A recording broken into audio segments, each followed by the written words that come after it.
Bonjour et bienvenue sur mon jardin dans les Landes. Alors aujourd'hui nous allons chercher la petite bête sur notre citronnier, tout simplement parce que quand on s'approche de celui-ci, on se rend compte qu'il y a des taches noires. Vous voyez ici, il y en a un petit peu partout. Ici, il y a un petit feutre noir en fait qui est apparu sur les feuilles.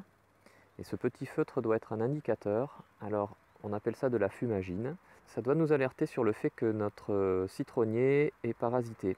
Et bien souvent quand on voit ces symptômes-là, on se dit qu'il faut traiter ce problème-là.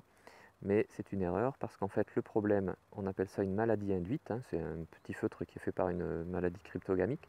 C'est une maladie induite par l'attaque de parasites qui sont soit des pucerons, soit des cochenilles. Et ces cochenilles ou ces pucerons, ce qui se passe, c'est qu'ils attaquent la plante. Ce sont des insectes piqueurs-suceurs.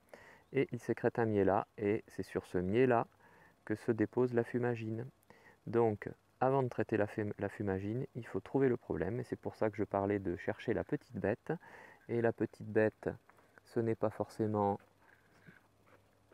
les fourmis que l'on peut voir sur les feuilles gambadées aussi, parce que les fourmis sont également un indicateur du fait qu'il y a un parasite dans notre arbre ou sur notre arbre. Et donc, quand on est alerté par ces deux indicateurs, il faut un petit peu fouiller, et c'est pour ça que je dis qu'il faut chercher la petite bête. On regarde un peu partout, et notamment ici, c'est que l'on a ici, vous voyez, j'espère que c'est suffisamment net, ces petites carapaces ici, ce sont des cochenilles.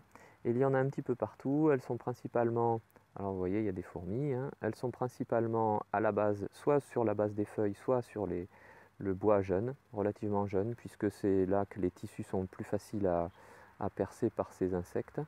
Et ces cochenilles, donc, elles attaquent partout. Voilà. Donc il va falloir s'en débarrasser parce que c'est elle la source du problème.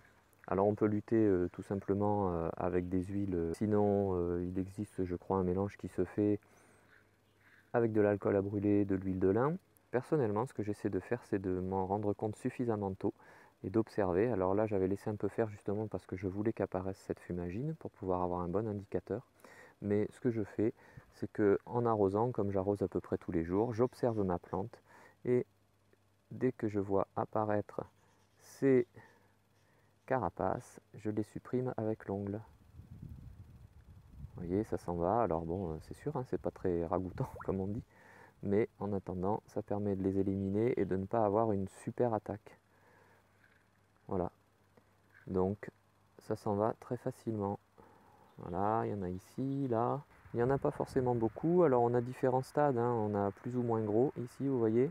Il y en a une petite ici et puis une plus grosse là. Voilà. Puis après, bon, avec on s'essuie les mains, mais c'est pas en soi, c'est pas plus sale qu'autre chose. Voilà. Et on supprime. Et chaque jour, en passant arroser, eh bien, on regarde si on a quelque chose. On est au mois de juillet, les conditions sont favorables à l'apparition des cochenilles. Donc ça va être comme ça une bonne partie de l'été, mais il faut surveiller régulièrement. Et on va pouvoir, sinon s'en débarrasser complètement, au moins minimiser l'attaque.